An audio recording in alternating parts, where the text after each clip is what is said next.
So Princess Anne stopped the Garter procession this year, and the country only ever saw the 40 seconds that made the news.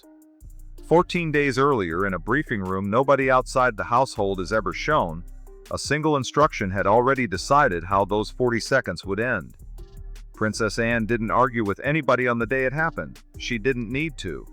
She raised one hand, and 800 people in formation stopped moving at the same moment, in front of the world's cameras, because a document she had personally signed off that morning didn't match what she was looking at on the ground. This wasn't a wardrobe malfunction. This wasn't two women who don't get along having a bad afternoon in front of the press. Somebody had rewritten where a member of this family was allowed to stand, and by the time anybody noticed, the correction had already been engineered to look like an accident. Before the end of this, a private secretary is going to lose a job he'd held for 11 years.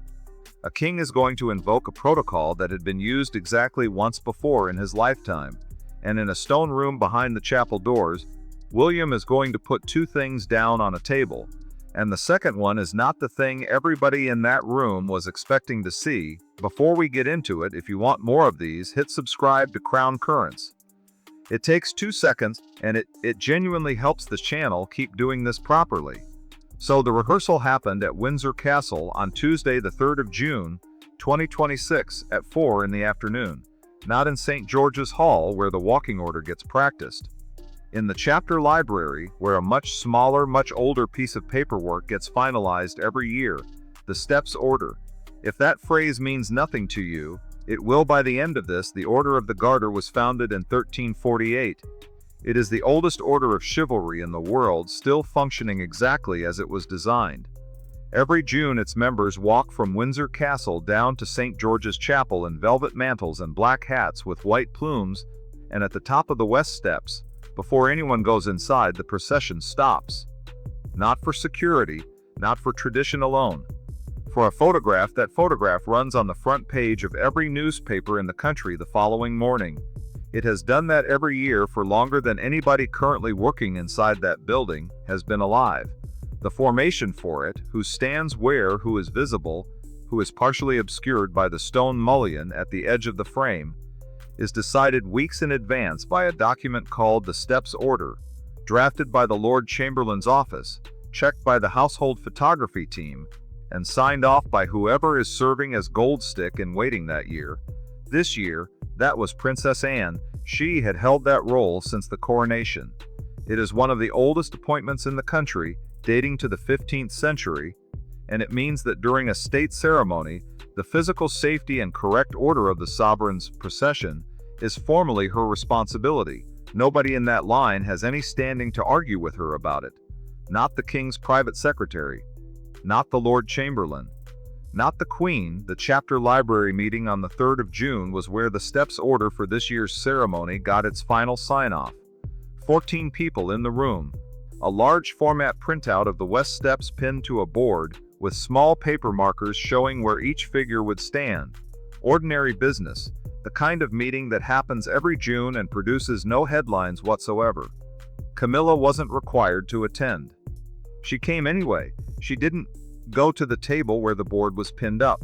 She went to the far corner where a technician was running last year's steps photograph on a laptop screen, comparing angles for this year's positioning, and she stood behind him and watched it. The image on that screen was the one that had run on every front page the previous June.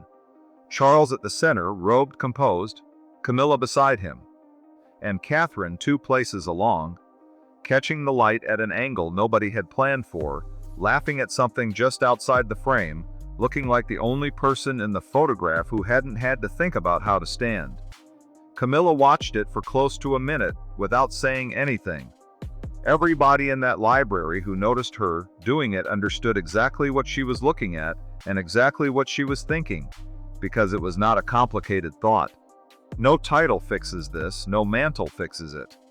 Standing directly beside the king does not fix the simple fact that when both women are in the same frame, the country's eyes go to the younger one every single time, and there is no committee, no protocol, no document that changes where a camera's attention naturally lands. Envy is a feeling, and feelings pass on their own. What happened next in that library was not a feeling.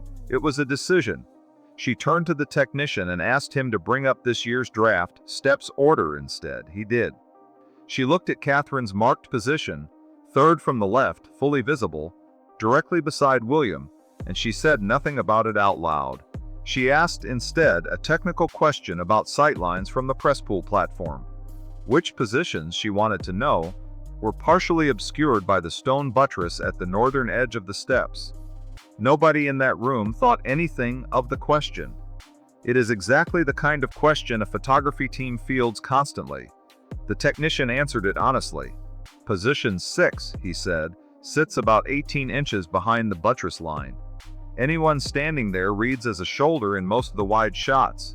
Camilla thanked him and walked out of the library without going near the main table at all. He wasn't in the room. He heard about the question 40 minutes later from the household stills photographer, a woman who had been shooting Garter Day for 11 years and who understood, in the particular way people understand their own craft, that a member of the family asking specifically about sightline obstruction the same week the draft order was finalized was not an idle curiosity. She didn't go to Camilla's office with it. She went to William's private secretary, framed as a routine query about whether any last-minute adjustments were expected. William read the message standing in a corridor. He didn't respond to it in writing. He walked to the chapter library himself. The board was still pinned up. The draft order still showed Catherine at position 3 fully visible. Nothing had actually been changed yet. That was, in its own way, the most unsettling part of what he found. A woman testing whether a door existed before deciding whether to walk through it. He asked one question of the two remaining staff in the room. Had anyone requested a revision to position 6 or its surrounding sightlines? Both said no. That was the part that told him what he needed to know, and it is worth understanding exactly why it landed the way it did. William was 15 years old when he learned precisely what this family does to a woman it has quietly decided is standing in the wrong place. He watched his mother's engagements shrink, one at a time, described afterward as scheduling adjustments. He watched her staff move, described as routine reorganization. Nobody ever announced anything. The record simply changed gradually until there was no longer a written trail connecting any single decision to any single person, and Diana had been managed into the margins by people who were throughout the entire process scrupulously polite about it. He did not go looking for Camilla that afternoon. He went to Anne instead. Annie's response was brief. She confirmed she had not signed off any revision to position 6, and that she would not be signing off one without a written rationale reviewed by the full committee, which is standard procedure for any change made inside the final 14 days. William asked her a second question. Was there any existing mechanism, not something written that night, but something already on the books, for a scenario in which a formal ceremonial order was altered without proper authorization on the day itself? There was. It had been used exactly once in 1997 after a security review following an unrelated incident during a separate state occasion, and it had never been invoked since. The protocol was simple in structure. Gold stick in waiting held standing authority to halt any formal procession or formation without prior consultation, the instant the physical arrangement on the ground failed to match the certified written order for that day. No exceptions for rank. No exceptions for title. Annie told William she had reviewed that protocol herself when she took up the role for this year's ceremony as a matter of routine. She had not expected to need it.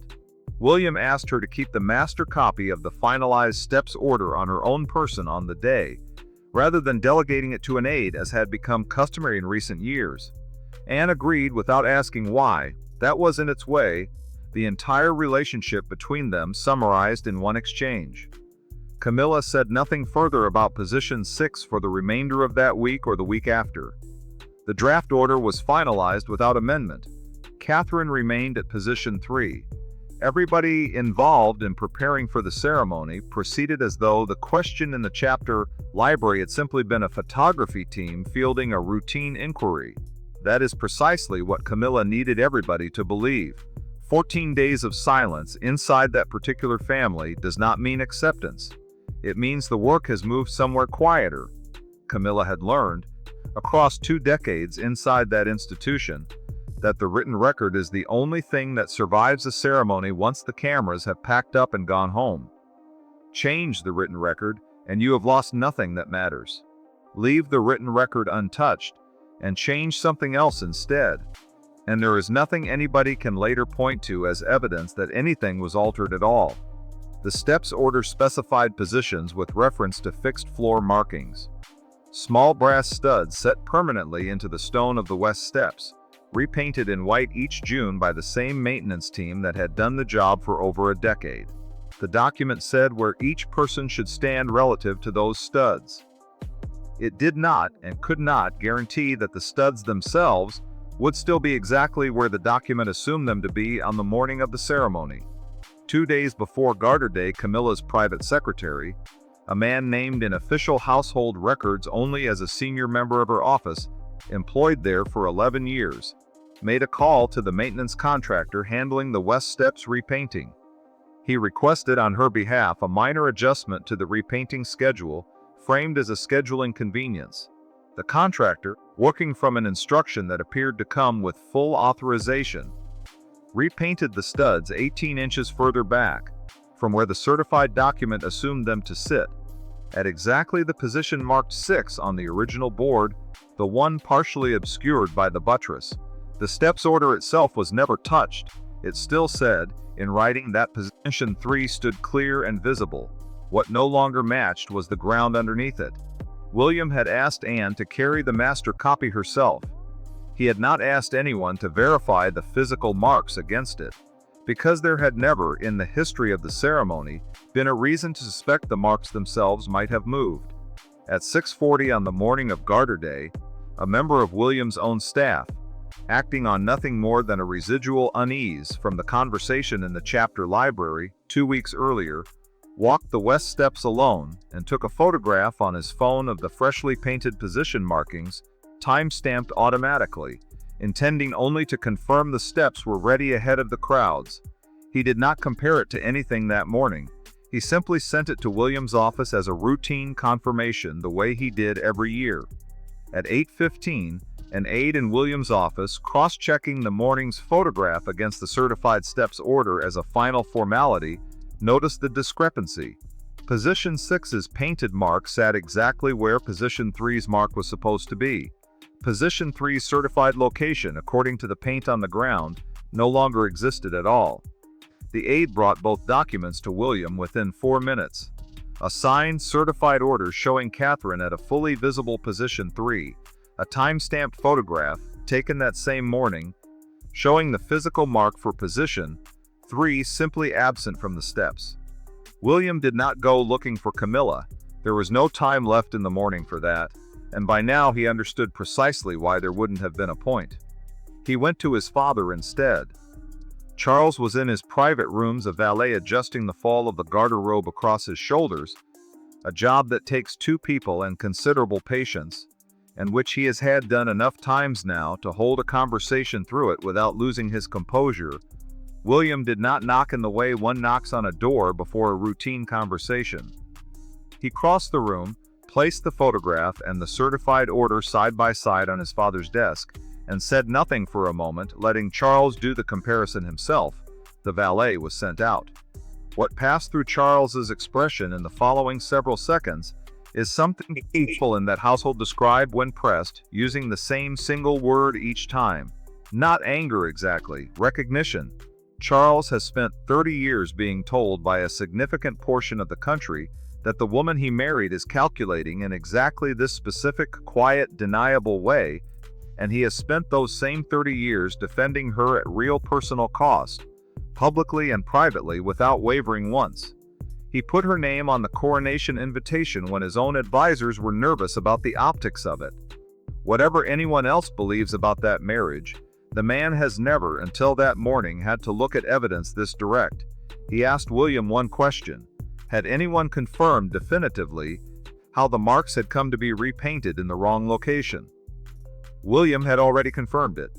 In the 2020 pictures before reaching his father's rooms, a single phone call to the maintenance contractor produced without any difficulty at all a copy of the instruction authorizing the schedule change, Sent from an email address belonging to Camilla's private secretary 2 days earlier, Charles read it once. He did not raise his voice. He asked his private secretary to locate Anne immediately and to bring her the master copy of the steps order along with the discrepancy photograph. He also did something else, something that had not been done, according to the household's own internal records, since 1997.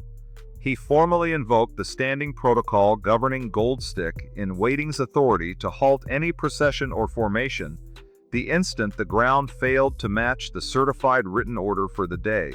He did not write a new instruction. He confirmed in a single signed line at the bottom of the existing protocol document that it was active for this ceremony, effective immediately, with no discretion left to anyone but Anne. That is not decoration inside that family.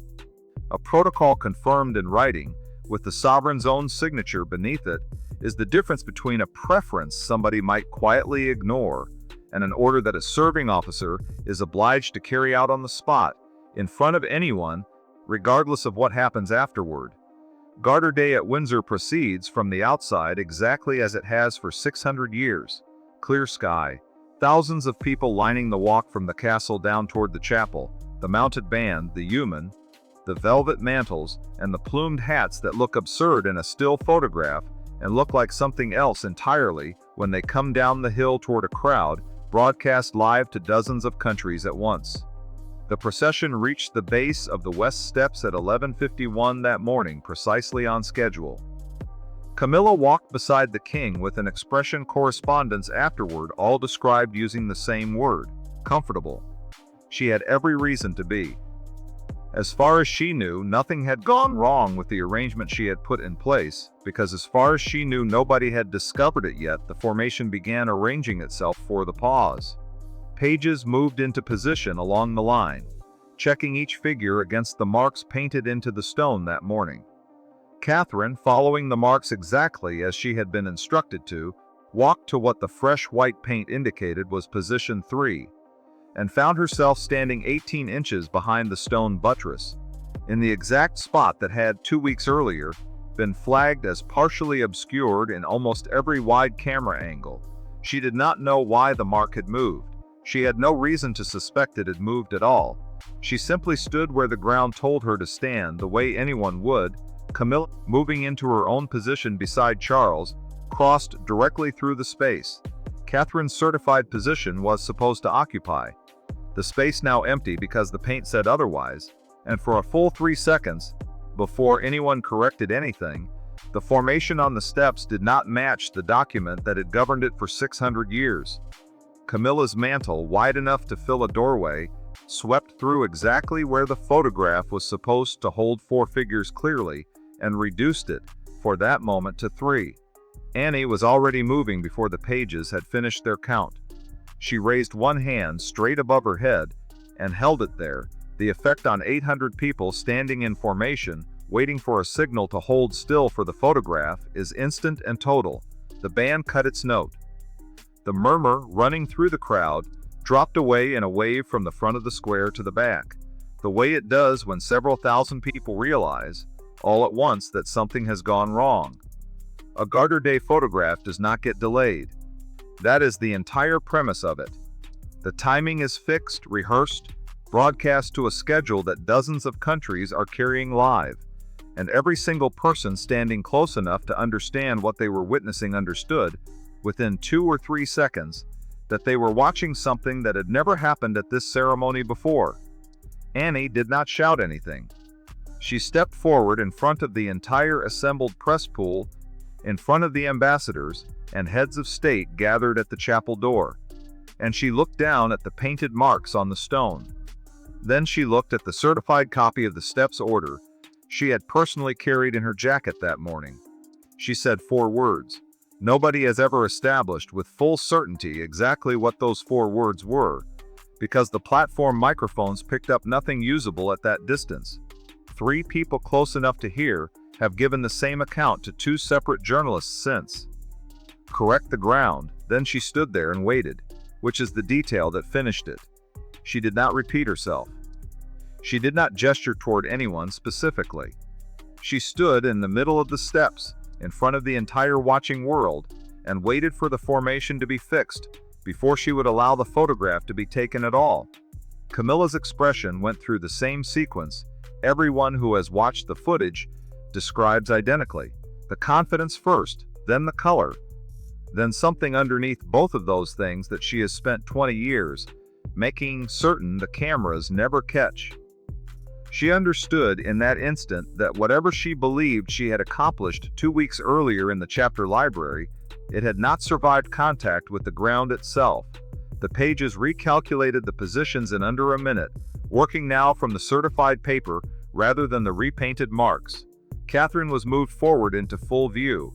William crossed to stand beside her, and the photograph that finally ran the following morning showed 4 figures, exactly as the document had always specified, with a visible, unexplained gap of nearly 90 seconds between the crowd's applause and the actual click of the shutters.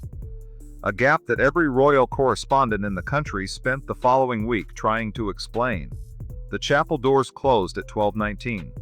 The private room used afterward at St. George's is smaller than most people imagine. Stone, a long table, a handful of heavy chairs, one window filled with old glass. When the doors shut behind a group of 6, the noise of several thousand people outside drops to almost nothing within a second. Camilla turned on Charles first before anyone else had fully entered the room.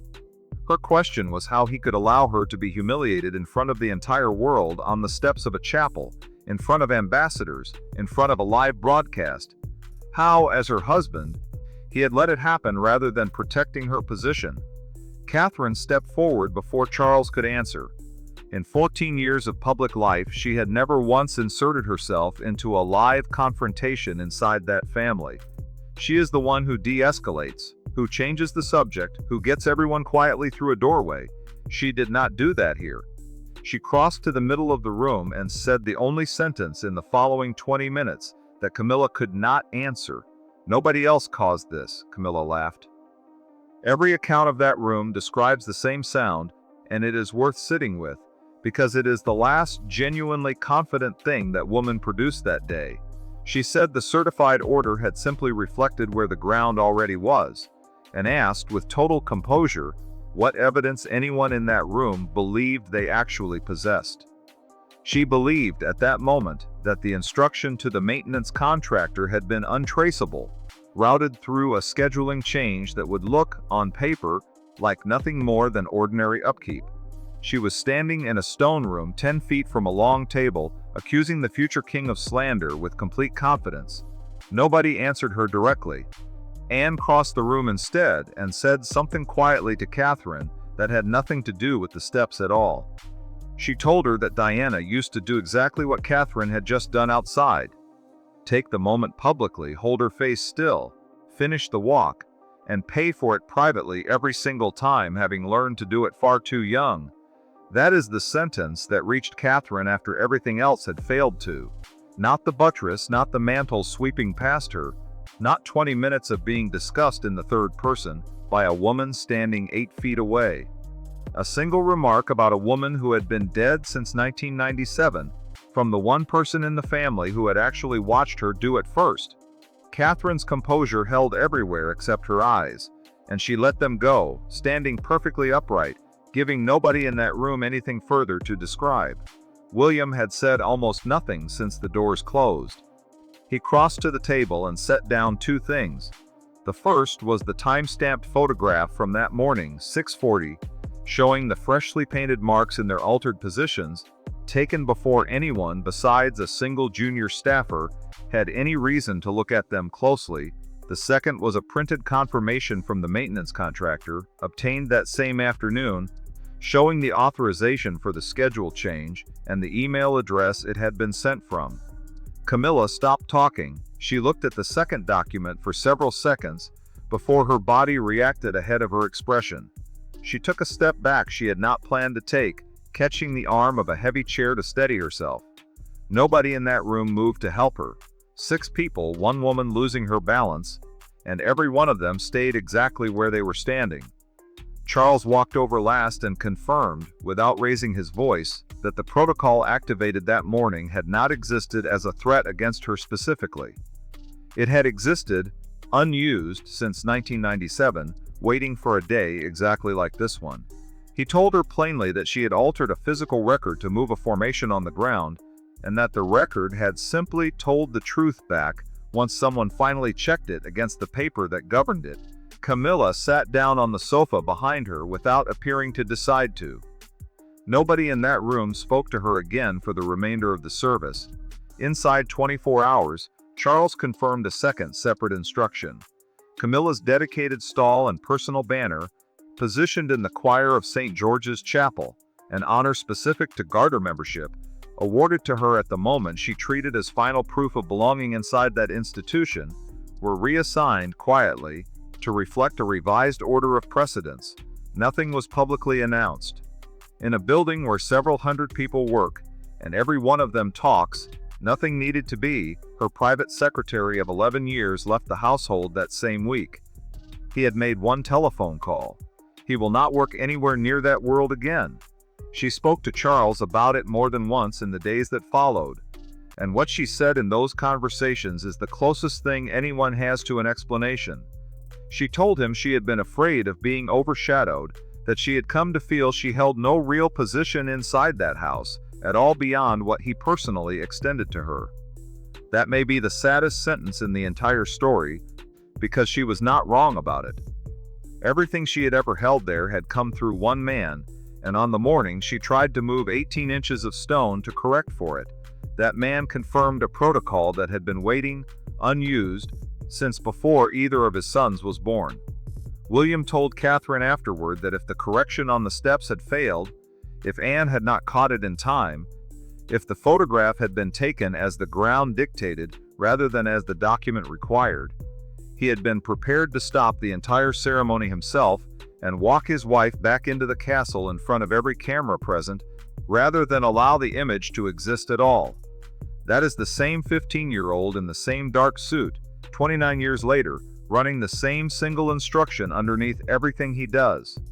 Nobody in this family gets managed into the margins, while he is standing close enough to stop it.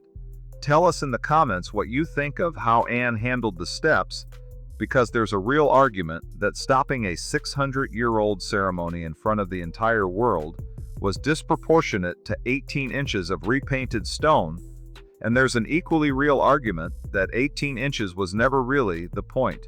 Subscribe if you want the next part of this, because what happened to the maintenance contractor's original paperwork, the version that was quietly amended a second time, after the fact by someone who has still never been named, is a different story entirely, and it is already moving.